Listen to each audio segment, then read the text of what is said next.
Bonsoir à tous et bienvenue dans cette nouvelle édition du 19h sur Monaco Info. Découvrons tout de suite ensemble le sommaire.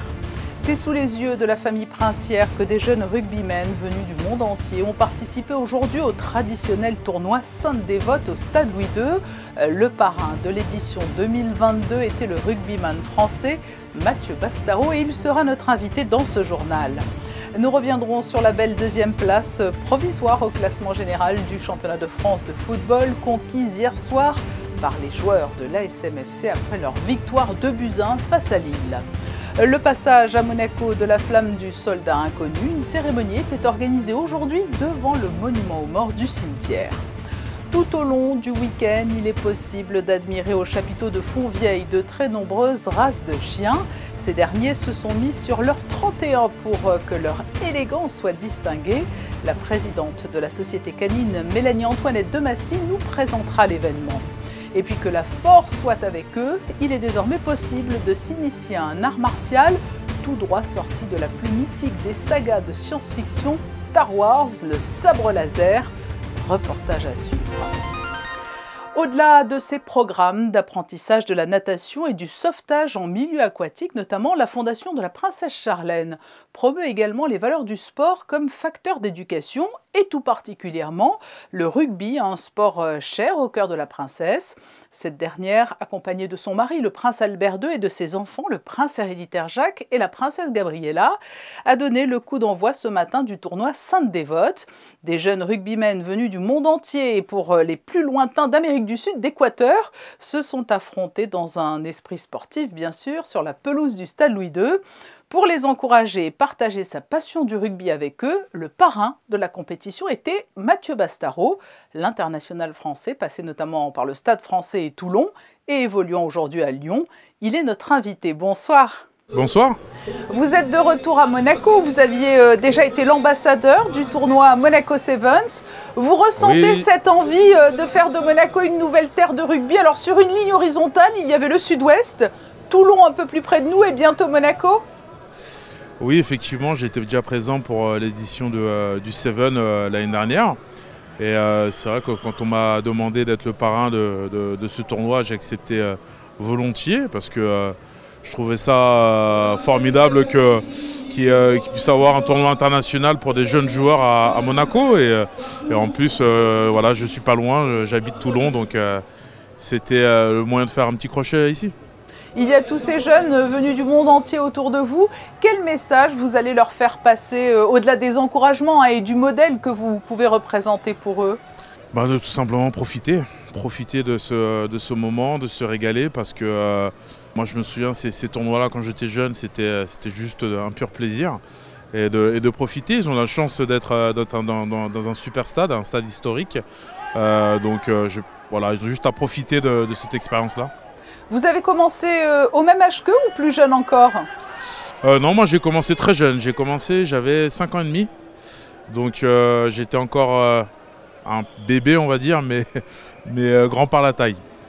Et le rugby a changé en quelque sorte votre vie? Oui, ça a beaucoup changé ma vie. C'est toute ma vie, tout simplement. C'est vrai que j'ai pratiqué que ce sport-là. Et ça m'a permis de grandir en tant qu'homme surtout. Bien sûr, en tant que sportif, j'ai vécu des expériences exceptionnelles aux côtés de grands joueurs, mais en tant qu'homme, ça m'a permis tout simplement de me forger. Et la Fondation Princesse Charlène qui promeut justement les valeurs du rugby comme des valeurs modèles, c'est l'une des raisons de votre venue aussi aujourd'hui? Oui, toujours. Ça fait quelques temps que nous sommes en contact, qu'on essaye justement de faire avancer les choses. Et aujourd'hui, pour moi, ça me semblait naturel d'être là. Vous avez fait une saison aux États-Unis, pour parler un peu de vous aussi, en 2020. Alors c'était une période un peu particulière, mais où en est le rugby outre-Atlantique? Parce que difficile de s'imposer face à des mastodontes tels que le baseball, le football américain ou le basket. C'est vrai que le rugby n'est pas un sport majeur aux États-Unis. Il est vraiment en voie de développement, mais chaque année, beaucoup de joueurs étrangers apportent un peu plus de lumière sur le championnat. Donc c'est plutôt pas mal pour la discipline là-bas. C'est vrai que moi, malheureusement, mon expérience a tourné court. Ça a été que 4 mois parce que, à cause tout simplement du Covid. Donc un peu difficile. Mais je regarde quand même un bon souvenir. C'était pour moi la première fois que je découvrais ce pays. En plus, dans une ville comme New York, on va dire il y a pire. Alors, vous nous l'avez dit, vous vivez à Toulon, mais vous êtes attaché actuellement au club de Lyon. Oui, je joue à Lyon, mais j'ai encore des attaches à Toulon et je fais pas mal d'allers-retours. Ce n'est pas pour faire offense à votre âge, mais c'est tout de même une très longue carrière dans le rugby, Mathieu, votre carrière. C'est vrai, parce que j'ai commencé très jeune, surtout. J'ai commencé à peine 18 ans, donc forcément ça commence à faire. Mais voilà, j'essaye de prendre toujours du plaisir, même si mon corps est un peu meurtri en ce moment. Mais voilà, j'espère pouvoir reprendre le plus rapidement possible. Et comment envisageriez-vous l'après? Peut-être auprès des jeunes alors notamment? Oui, je pense que c'est quelque chose en tout cas qui m'intéresse, de pouvoir transmettre un peu tout ce que j'ai pu apprendre et vivre aux jeunes. Je pense que si j'en ai l'occasion, je le ferai avec plaisir. Enfin, on vous souhaite quand même d'ici là encore un bon bout de carrière. Merci beaucoup Mathieu Bastaro d'avoir répondu à notre invitation. Et nous reviendrons sur l'ensemble de la compétition et les résultats de cette édition 2022 du tournoi Sainte-Dévote dans notre journal de 19 h lundi. Rugby, football à présent. Bonsoir Sandrine Nègre. Revenons sur la belle performance des hommes de Philippe Clément hier soir. Bonsoir, une victoire de plus pour les Rouges et Blancs qui permet à Monaco de prendre la 2e place provisoire en Ligue 1. L'AS Monaco FC s'est imposé dans le Nord face à Lille avec 2 buts grâce à Tchouaméni. Tchouaméni décrit donc à plusieurs reprises et pour cause comme l'artisan de ce nouveau succès. 8e victoire d'affilée, sourire du côté des joueurs et chez les supporters. Après ce match, Patricia, pour le compte de la 36e journée, prochain rendez-vous pour les hommes de Philippe Clément face au stade brestois le 14 mai sur la pelouse du stade Louis II. Et le 14 mai sera ainsi une journée sportive sur le sol monégasque avec les essais du Grand Prix historique, Sandrine. Avis effectivement aux amateurs de voitures et de courses. Le Grand Prix historique aura lieu du vendredi 13 au dimanche 15. Voici le programme. Séance d'essais libres dès 11 h vendredi. Essais qualificatifs samedi à partir de 8 h 15 et enfin course dimanche toute la journée dès 8 h. Cette 13e édition du Grand Prix historique va permettre de revivre les grandes heures du sport auto avec près de 200 voitures réparties en 8 séries. Il reste encore des places en tribune. Monaco accueillera donc ce rendez-vous 15 jours avant le Grand Prix de Formule 1 avec notamment le pilote monégasque Charles Leclerc. Charles Leclerc actuellement en Floride. Pour la première fois, Miami est une des étapes du championnat de F1. Qualification ce soir, heure française dès 21 h 45 et Grand Prix ce dimanche à 21 h 25. À l'occasion du centenaire de la Société des membres de la Légion d'honneur, la flamme du soldat inconnu était de passage ce matin à Monaco. Une cérémonie a eu lieu au cimetière. Le reportage de Christina Thomel et Alexandra Marangoni. Une cérémonie qui s'est déroulée en présence du prince Albert II et de nombreux officiels au pied du monument aux morts, inauguré sous le règne du prince soldat, le prince Albert Ier, qui fut décoré en 1872 de la Légion d'honneur à titre militaire pour avoir participé à la Grande Guerre. Dès lors, une relation profonde et ancienne unit les princes de Monaco et la France, faisant du passage de la flamme du soldat inconnu un relais mémoriel précieux pour les générations à venir. On dit, et c'est vrai, un peuple qui n'a pas d'histoire, un peuple qui n'a pas de culture est un peuple qui n'a pas d'avenir. Et la mémoire participe de la connaissance de cette histoire et de cette culture. Il est bon de rappeler que quand la France ou dans le monde entier il y a eu des crises et des guerres, ce sont les jeunes qui se sont soulevés, ce sont les jeunes qui ont combattu et ce sont les jeunes qui ont donné leur vie. Parce qu'ils voient très souvent des anciens combattants et ils ont parfois l'impression que c'est leur grand-père ou leur père qui est... Non, en fait, je leur dis toujours, c'est vous, c'est les gens de votre génération qui sont allés combattre pour défendre la patrie. Et ça, c'est important qu'ils en prennent conscience. Et une cérémonie comme aujourd'hui, évidemment, ça leur permet de prendre conscience que les gens qui sont inscrits, c'était des grands frères en fait.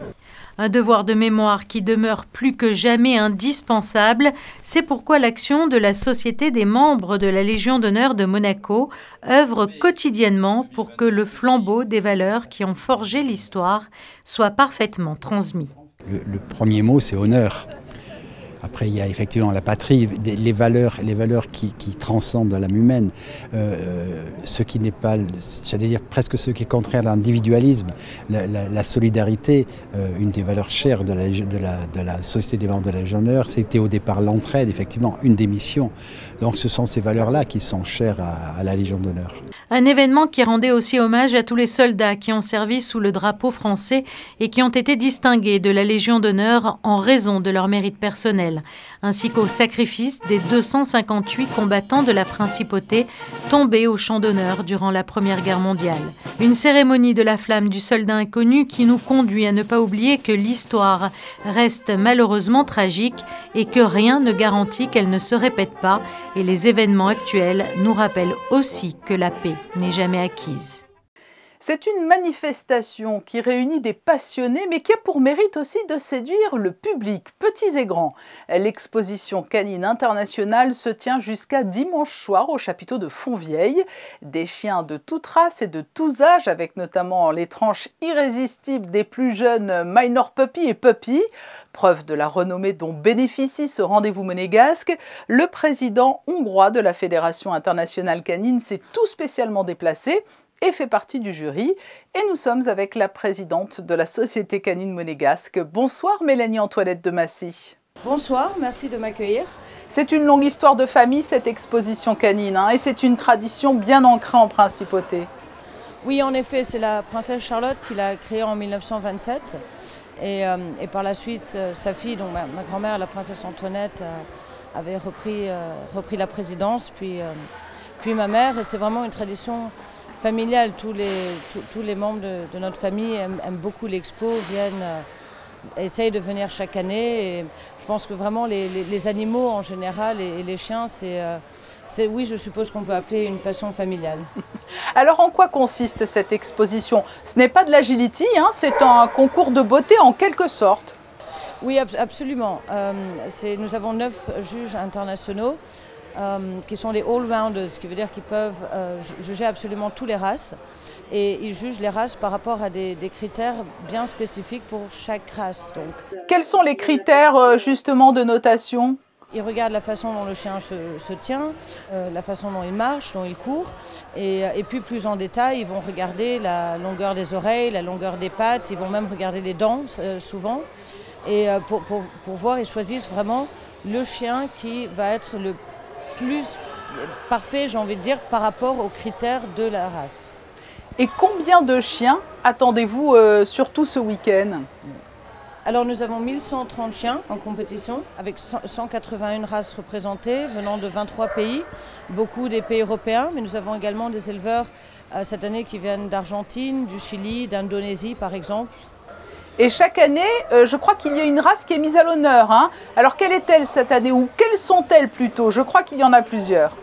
Oui, en effet, nous choisissons, ça c'est historique, ma grand-mère avait commencé ça bien avant ma naissance. Nous appelons ça la spéciale, donc nous mettons quelques races, ça dépend, ça peut être 4, 5, 6 races, à chaque fois appartenant du même groupe. En fait, il y a 10 groupes de chiens. Et chaque race appartient à un de ces groupes. Donc en l'occurrence cette année c'est les chiens du groupe 6. Il y a les Dalmatiens, les Rhodesian Ridgeback, Basset Hound et Beagle qui sont mis à l'honneur. Et puis je crois qu'il y a aussi cette race de chiens venus d'Afrique du Sud et dont la princesse Charlène a ramené un spécimen il y a quelques mois en principauté. Exactement, c'est le Rhodesian Ridgeback, donc une des races qui fait partie de la spéciale. Est-ce qu'il y a des races en vogue ou qui réapparaissent au fil des ans? Oui, qui réapparaissent. Oui, alors il y a, par exemple là nous avons 4 races de chiens qui sont pour l'instant agréées à la Fédération canine internationale temporairement. Donc c'est pour ça qu'ils peuvent être dans le concours et c'est en attendant qu'il y ait encore quelques années d'études pour qu'ils soient vraiment officialisés complètement, je dirais, par la FCI. Et l'un d'entre eux, c'est une race portugaise qui est en réalité très ancienne, mais qui était restée très peu connue et qui avait failli disparaître dans les années 90. Et quelques éleveurs ont essayé de reprendre un peu cette race. Et depuis quelques années, cette race commence à s'exporter, même aux États-Unis, commence à être un peu connue. Et nous en avons 3 là sur l'expo. Et puis il y a des nouvelles races qui ont été développées ces dernières 10-20 ans. Donc nous sommes ravis de les accueillir et de les découvrir. Et puis alors ce qu'il faut préciser, c'est qu'il y a beaucoup de travail derrière tout ça et une complicité, un lien indéfectible entre l'éleveur, le propriétaire du chien et le chien. Oui, absolument. Ça, sinon, le chien, finalement, il le fait aussi parce que ça lui plaît et il voit son maître heureux et il a envie de le faire. Si un chien se braque sur le ring, même s'il est très beau et parfait par rapport aux critères, il ne peut pas gagner. Donc il y a vraiment, on voit un amour, ça devient presque un jeu entre le maître et le chien. Ce sont vraiment des chiens, les éleveurs comme les handlers, mais là je veux vraiment parler des chiens. Ce sont des professionnels, ils font ça toute l'année. C'était quand même un circuit international, donc ils vont d'expo en expo et on voit ça leur plaît et ils savent quand ils gagnent et ils sont fiers. Non, ça fait vraiment plaisir à voir ce genre de relation de l'humain avec son chien. Est-ce que ce type de manifestation, cela demande une importante logistique derrière tout cela? Alors nous n'allons plus parler des règles sanitaires liées à la Covid-19, fort heureusement de ce côté-là la situation s'est arrangée, mais est-ce qu'il y a des règles sanitaires à respecter du fait qu'il y ait tant de races qui se côtoient? Évidemment, des chiens agressifs, chiens méchants sont pas... Enfin, les éleveurs les amèneraient même pas, ce serait surréel. Un chien agressif ne va jamais gagner un concours, c'est complètement rédhibitoire. Donc ils arrivent à tous se mélanger, parfois ils aboient un petit peu, mais sans problème. Non. Et puis donc, ce qu'il est important de souligner, c'est que le public peut tout au long du week-end venir assister à ces présentations et côtoyer tous ces chiens. Absolument, oui, nous sommes ouverts au public. Malheureusement, l'an passé, dû aux mesures sanitaires, nous avions dû être à huis clos, à grand regret. Mais nous sommes enchantés de pouvoir accueillir tout le monde, grands et petits, pour voir les chiens. Et j'espère qu'ils seront nombreux encore demain à venir. Et est-ce qu'en conclusion, je peux vous poser une question un petit peu plus personnelle? Quelle est, vous, votre race fétiche? Mais écoutez, je vais être obligée de vous répondre les teckels, sinon je vais avoir de gros problèmes quand je rentre à la maison, vu que j'ai un teckel moi-même. Mais donc oui, j'aime beaucoup les teckels, j'aime beaucoup également les Cavalier King Charles, et tout ce qui est les Golden Retrievers aussi. Mais je dois dire que j'ai eu, alors je ne pourrais pas en prendre un à Monaco, c'est un peu compliqué, mais j'ai eu un coup de cœur il y a quelques années pour les mastifs tibétains, qui sont les plus grands, vraiment en termes de volume et de poids, et autour de 100 kg, voire plus de 100 kg, plus grand chien au monde, et qui étaient jusqu'à il y a quelques décennies quand même très peu connus. Ils commencent à être de plus en plus connus, et qui sont donc d'origine du Tibet, et c'est eux qui gardent les temples tibétains, historiquement, et c'est des chiens absolument... magnifique, c'est similaire à un Terre-Neuve, mais encore plus gros. Oui, on est loin des teckels. Merci beaucoup Mélanie Antoinette de Massy d'avoir répondu à ces questions. Merci à vous et merci encore de m'accueillir. Et je rappelle que l'exposition canine se poursuit jusqu'à dimanche en fin de journée au chapiteau de Fontvieille. Merci. Nous retrouvons Sandrine Nègre pour évoquer maintenant les journées portes ouvertes au Centre de la Jeunesse Princesse Stéphanie.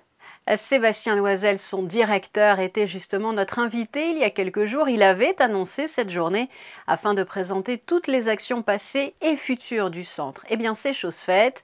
Le Centre de la Jeunesse Princesse Stéphanie a aussi reçu la visite de plusieurs personnalités. Parmi elles, Camille Gottlieb, fille de la présidente du centre, son Altesse Sérénissime la Princesse Stéphanie, le président du Conseil national Stéphane Valéry et le ministre de l'Intérieur Patrice Célario. Je vous rappelle que le centre propose des activités artistiques et sportives aux jeunes de 8 à 21 ans. Autre journée portes ouvertes, celle de la MAPI cette fois. Elle aura lieu le 19 mai. La MAPI accueillera le public de 9h à 17h. Les bénéficiaires profiteront de cette journée pour présenter leurs créations et confections réalisées avec enthousiasme pour vous. Des idées cadeaux vous attendent ainsi pour les futures fêtes des mères et des pères. Ce 19 mai permettra aussi de présenter les missions de la MAPI créée dans les années 60 pour apporter une aide aux personnes en situation de handicap mental et à leurs familles. Patricia. Et enfin, une nouvelle exposition. Un thème inédit pour la Loggia by Garbarino, celui de l'érotisme. Pour la première fois, cet espace vous propose une série d'œuvres réalisées par artistes et designers autour de ce thème. Petit avant-goût à travers ces images signées Olivier Bonello. L'exposition aura lieu jusqu'en juillet en soutien à l'association Fightheads Monaco.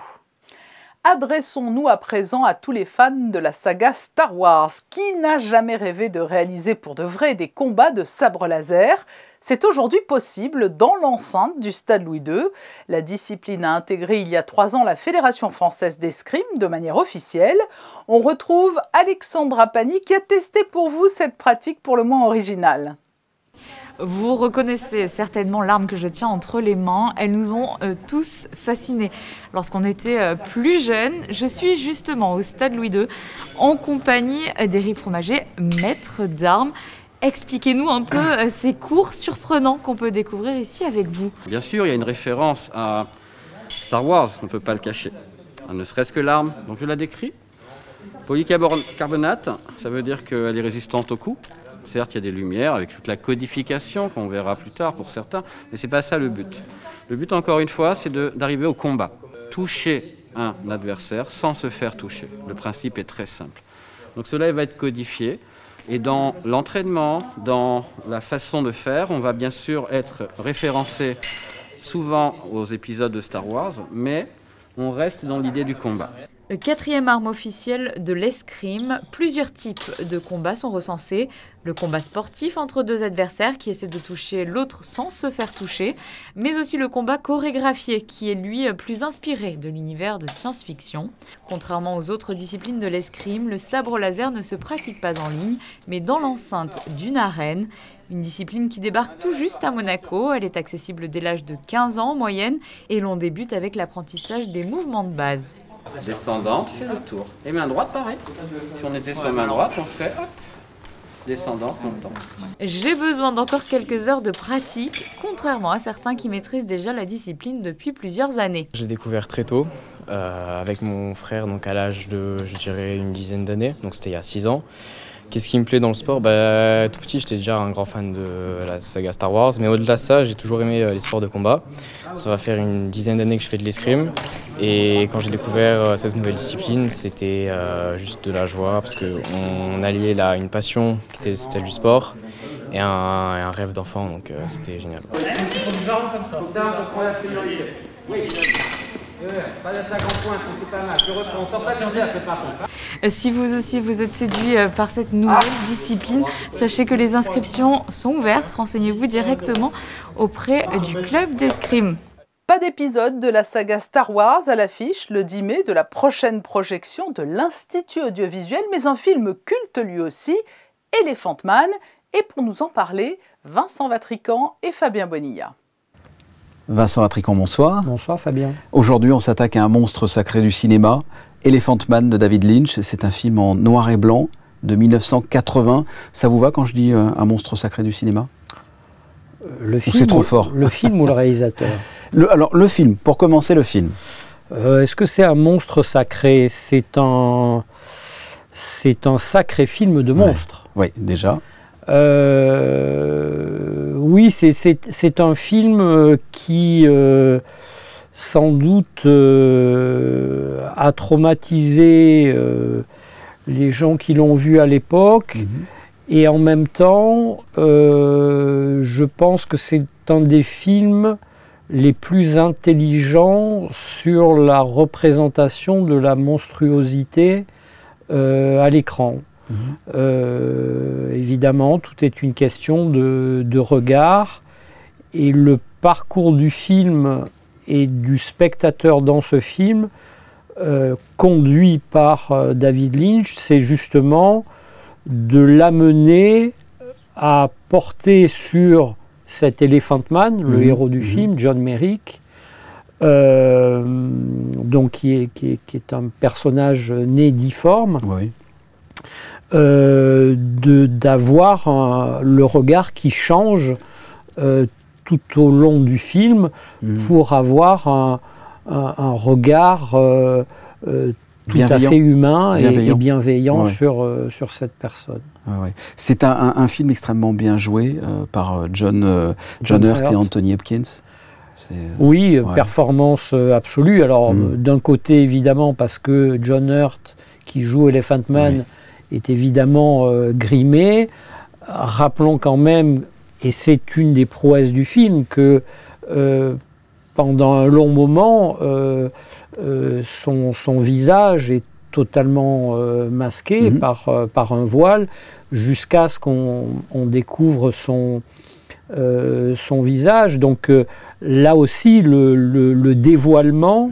il se fait intelligemment. Voilà, la réaction qui ne manque pas d'arriver dans notre regard et la manière dont Lynch va jouer justement par la mise en scène à nous faire changer ce regard pour finalement quelque part adopter ce personnage et à découvrir aussi que pour autant, tout difforme qu'il est, il est animé de sentiments et finalement relativement intelligent comme vous et moi. Tout part d'un animal de foire, j'ai envie de dire, d'un monstre dans une foire. Un mot sur l'histoire ? Oui, et dans cette sorte de zoo, de foire, un médecin qui est un peu expérimentateur découvre ce monstre et décide de le faire rentrer dans son hospice, de le soigner, et puis c'est là que voilà, le rapport qu'il va avoir avec lui va changer. Justement, comment se sent-on à la fin du film, nous téléspectateurs? On se sent voyeur, on se sent bienveillant. Comment se sent-on? On sent qu'on a fait du chemin dans notre tête, dans notre corps, et que on comprend aussi, c'est tout l'art de la mise en scène de Lynch, d'avoir le regard changé. Et c'est pas donné à tous les films. Mais écoutez, allez voir Elephant Man. Merci Vincent. Merci Fabien. Why did I do it? I am not an animal! I am a human being! Une phrase culte pour un film culte à voir ou revoir donc le 10 mai. Ce journal ne serait pas tout à fait complet sans les prévisions météo pour la journée de dimanche. Dimanche sera une journée placée sous le signe de la pluie, la plus grande majorité du temps, température de 12 à 17 degrés. Demain, bonne fête aux désirés. Et il s'agira bien sûr du jour aussi des commémorations de la fin de la Seconde Guerre mondiale, actée le 8 mai 1945. Patricia. Merci Sandrine et merci à vous qui nous êtes fidèles. Nous nous quittons avec les plus beaux clichés de l'exposition canine qui se tient jusqu'à demain au chapiteau de Fontvieille. Ils sont signés Stéphane Dana. Demain à 10h30, la messe dominicale en direct sur Monaco-Info. Puis à 19h, le magazine de Yann-Anthony Noguès. Il sera question de la transformation du cirque. Et à 20h, j'aurai le plaisir de vous retrouver pour le best-of de la semaine. Je vous souhaite une belle et douce soirée.